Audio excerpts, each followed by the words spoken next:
इस ਵੇਲੇ ਦੀ ਅਹਿਮ ਖਬਰ ਦਿੱਲੀ ਨਗਰ ਨਿਗਮ ਚੋਣਾਂ ਲਈ VOTING ਸ਼ੁਰੂ ਹੋ ਗਈ ਹੈ। ਸਵੇਰ 8 ਵਜੇ ਤੋਂ ਇਹ VOTING ਸ਼ੁਰੂ ਹੋਈ ਹੈ ਤੇ ਸ਼ਾਮ 5:30 ਵਜੇ ਤੱਕ ਇਸੇ ਤਰੀਕੇ ਦੇ ਨਾਲ VOTING ਚੱਲੇਗੀ, ਜਿਸ ਦੇ ਨਤੀਜੇ 7 ਦਸੰਬਰ ਨੂੰ ਆਉਣਗੇ। ਹਰ ਵਾਰ ਦੀ ਤਰ੍ਹਾਂ ਇਸ ਵਾਰ ਸਭ ਦੀਆਂ ਨਜ਼ਰਾਂ ਬੀਜੇਪੀ ਤੇ ਆਪ ਤੇ ਟਿਕੀਆਂ ਹੋਈਆਂ ਨੇ। ਜਿੱਥੇ ਬੀਜੇਪੀ ਦੇ ਵੱਲੋਂ ਆਪਣੀ ਸਾਖ ਬਚਾਉਣ ਦੀ ਕੋਸ਼ਿਸ਼ ਕੀਤੀ ਜਾ ਰਹੀ ਹੈ, ਉੱਥੇ ਆਮ ਆਦਮੀ ਪਾਰਟੀ ਇਸ ਵਾਰ ਨਿਗਮ ਦੇ ਵਿੱਚ ਆਪਣੀ ਜਗ੍ਹਾ ਬਣਾਉਣਾ ਚਾਹੁੰਦੀ ਹੈ, ਕਿਉਂਕਿ ਪਿਛਲੇ 15 ਸਾਲਾਂ ਤੋਂ ਇਸ ਨਿਗਮ ਦੀ ਸੱਤਾ ਬੀਜੇਪੀ ਦੇ ਹੱਥ ਦੇ ਵਿੱਚ ਹੈ। ਉਧਰ ਕਾਂਗਰਸ ਪਿਛਲੀ ਵਾਰ ਦੇ ਨਾਲੋਂ ਵੱਧ ਸੀਟਾਂ ਆਉਣ ਦਾ ਦਾਅਵਾ ਕਰ ਰਹੀ ਹੈ। ਤਾਂ ਅੱਜ MCD ਚੋਣਾਂ ਦੇ ਲਈ VOTING ਹੋ ਰਹੀ ਹੈ। ਦਿੱਲੀ MCD ਚੋਣਾਂ ਜਿਸ ਦੇ ਲਈ VOTING ਹੋ ਰਹੀ ਹੈ। 8 ਵਜੇ ਤੋਂ ਇਹ VOTING ਸ਼ੁਰੂ ਹੋ ਗਈ ਹੈ। ਕਾਂਗਰਸ ਅਤੇ ਕਈ ਵੱਡੇ ਉਮੀਦਵਾਰਾਂ ਦੇ ਵੱਲੋਂ ਆਪਣੀ VOTING ਦਾ ਭੁਗਤਾਨ ਵੀ ਕਰ ਲਿਆ ਗਿਆ ਹੈ। ਦੱਸਦੀ ਕਿ 1349 ਉਮੀਦਵਾਰ MCD ਚੋਣਾਂ ਦੇ ਲਈ ਮੈਦਾਨ ਦੇ ਵਿੱਚ ਨੇ, ਜਿੱਥੇ 709 ਮਹਿਲਾ ਕੈਂਡੀਡੇਟਸ ਨੇ। ਉੱਥੇ ਬੀਜੇਪੀ ਤੇ ਆਪ ਦੇ ਵੱਲੋਂ 250 ਸੀਟਾਂ ਦੇ ਲਈ ਆਪਣੇ ਕੈਂਡੀਡੇਟ ਉਤਾਰੇ ਗਏ ਨੇ, ਜਿਸ ਦੇ ਵਿੱਚ ਕਾਂਗਰਸ ਦੇ 247 ਉਮੀਦਵਾਰ ਚੋਣ ਲੜ ਰਹੇ ਨੇ। JDU 23 ਸੀਟਾਂ ਤੇ ਚੁਣਾਵ ਲੜ ਰਹੀ ਹੈ ਤੇ ਉੱਥੇ ਹੀ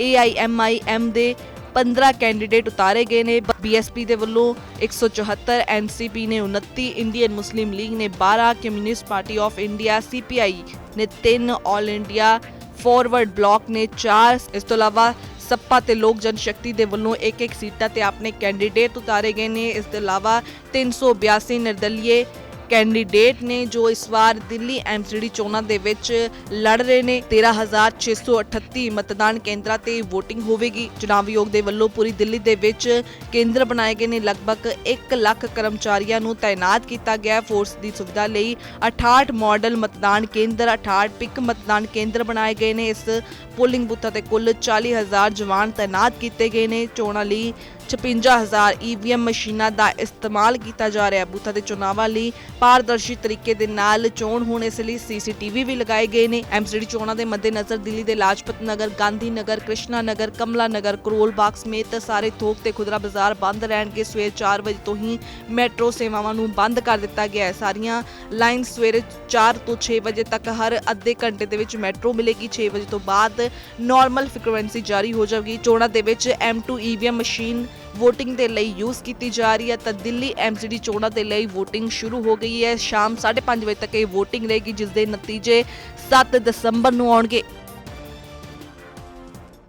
ਇਸ ਵੇਲੇ ਦੀ ਅਹਿਮ ਖਬਰ ਦਿੱਲੀ ਨਗਰ ਨਿਗਮ ਚੋਣਾਂ ਲਈ VOTING ਸ਼ੁਰੂ ਹੋ ਗਈ ਹੈ। ਸਵੇਰ 8 ਵਜੇ ਤੋਂ ਇਹ VOTING ਸ਼ੁਰੂ ਹੋਈ ਹੈ ਤੇ ਸ਼ਾਮ 5:30 ਵਜੇ ਤੱਕ ਇਸੇ ਤਰੀਕੇ ਦੇ ਨਾਲ VOTING ਚੱਲੇਗੀ, ਜਿਸ ਦੇ ਨਤੀਜੇ 7 ਦਸੰਬਰ ਨੂੰ ਆਉਣਗੇ। ਹਰ ਵਾਰ ਦੀ ਤਰ੍ਹਾਂ ਇਸ ਵਾਰ ਸਭ ਦੀਆਂ ਨਜ਼ਰਾਂ ਬੀਜੇਪੀ ਤੇ ਆਪ ਤੇ ਟਿਕੀਆਂ ਹੋਈਆਂ ਨੇ। ਜਿੱਥੇ ਬੀਜੇਪੀ ਦੇ ਵੱਲੋਂ ਆਪਣੀ ਸਾਖ ਬਚਾਉਣ ਦੀ ਕੋਸ਼ਿਸ਼ ਕੀਤੀ ਜਾ ਰਹੀ ਹੈ, ਉੱਥੇ ਆਮ ਆਦਮੀ ਪਾਰਟੀ ਇਸ ਵਾਰ ਨਿਗਮ ਦੇ ਵਿੱਚ ਆਪਣੀ ਜਗ੍ਹਾ ਬਣਾਉਣਾ ਚਾਹੁੰਦੀ ਹੈ, ਕਿਉਂਕਿ ਪਿਛਲੇ 15 ਸਾਲਾਂ ਤੋਂ ਇਸ ਨਿਗਮ ਦੀ ਸੱਤਾ ਬੀਜੇਪੀ ਦੇ ਹੱਥ ਦੇ ਵਿੱਚ ਹੈ। ਉਧਰ ਕਾਂਗਰਸ ਪਿਛਲੀ ਵਾਰ ਦੇ ਨਾਲੋਂ ਵੱਧ ਸੀਟਾਂ ਆਉਣ ਦਾ ਦਾਅਵਾ ਕਰ ਰਹੀ ਹੈ। ਤਾਂ ਅੱਜ MCD ਚੋਣਾਂ ਦੇ ਲਈ VOTING ਹੋ ਰਹੀ ਹੈ। ਦਿੱਲੀ MCD ਚੋਣਾਂ ਜਿਸ ਦੇ ਲਈ VOTING ਹੋ ਰਹੀ ਹੈ। 8 ਵਜੇ ਤੋਂ ਇਹ VOTING ਸ਼ੁਰੂ ਹੋ ਗਈ ਹੈ। ਕਾਂਗਰਸ ਅਤੇ ਕਈ ਵੱਡੇ ਉਮੀਦਵਾਰਾਂ ਦੇ ਵੱਲੋਂ ਆਪਣੀ VOTING ਦਾ ਭੁਗਤਾਨ ਵੀ ਕਰ ਲਿਆ ਗਿਆ ਹੈ। ਦੱਸਦੀ ਕਿ 1349 ਉਮੀਦਵਾਰ MCD ਚੋਣਾਂ ਦੇ ਲਈ ਮੈਦਾਨ ਦੇ ਵਿੱਚ ਨੇ, ਜਿੱਥੇ 709 ਮਹਿਲਾ ਕੈਂਡੀਡੇਟਸ ਨੇ। ਉੱਥੇ ਬੀਜੇਪੀ ਤੇ ਆਪ ਦੇ ਵੱਲੋਂ 250 ਸੀਟਾਂ ਦੇ ਲਈ ਆਪਣੇ ਕੈਂਡੀਡੇਟ ਉਤਾਰੇ ਗਏ ਨੇ, ਜਿਸ ਦੇ ਵਿੱਚ ਕਾਂਗਰਸ ਦੇ 247 ਉਮੀਦਵਾਰ ਚੋਣ ਲੜ ਰਹੇ ਨੇ। JDU 23 ਸੀਟਾਂ ਤੇ ਚੁਣਾਵ ਲੜ ਰਹੀ ਹੈ ਤੇ ਉੱਥੇ ਹੀ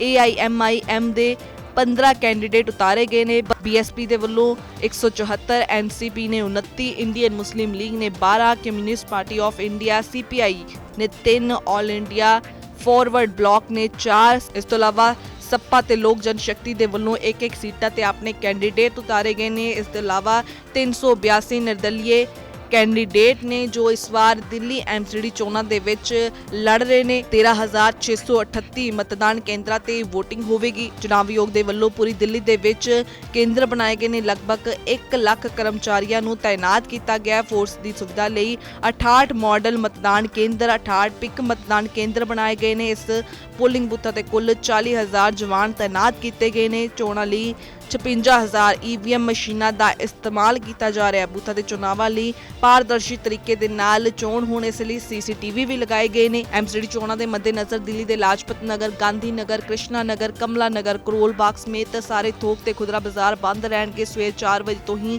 ਮੈਟਰੋ ਸੇਵਾਵਾਂ ਨੂੰ ਬੰਦ ਕਰ ਦਿੱਤਾ ਗਿਆ ਹੈ। ਸਾਰੀਆਂ ਲਾਈਨ ਸਵੇਰੇ 4 ਤੋਂ 6 ਵਜੇ ਤੱਕ ਹਰ ਅੱਧੇ ਘੰਟੇ ਦੇ ਵਿੱਚ ਮੈਟਰੋ ਮਿਲੇਗੀ। 6 ਵਜੇ ਤੋਂ ਬਾਅਦ ਨਾਰਮਲ ਫ੍ਰੀਕੁਐਂਸੀ ਜਾਰੀ ਹੋ ਜਾਵੇਗੀ। ਚੋਣਾਂ ਦੇ ਵਿੱਚ M2 EVM ਮਸ਼ੀਨ VOTING ਦੇ ਲਈ ਯੂਜ਼ ਕੀਤੀ ਜਾ ਰਹੀ ਹੈ। ਤਾਂ ਦਿੱਲੀ MCD ਚੋਣਾਂ ਦੇ ਲਈ VOTING ਸ਼ੁਰੂ ਹੋ ਗਈ ਹੈ। ਸ਼ਾਮ 5:30 ਵਜੇ ਤੱਕ ਇਹ VOTING ਰਹੇਗੀ, ਜਿਸ ਦੇ ਨਤੀਜੇ 7 ਦਸੰਬਰ ਨੂੰ ਆਉਣਗੇ।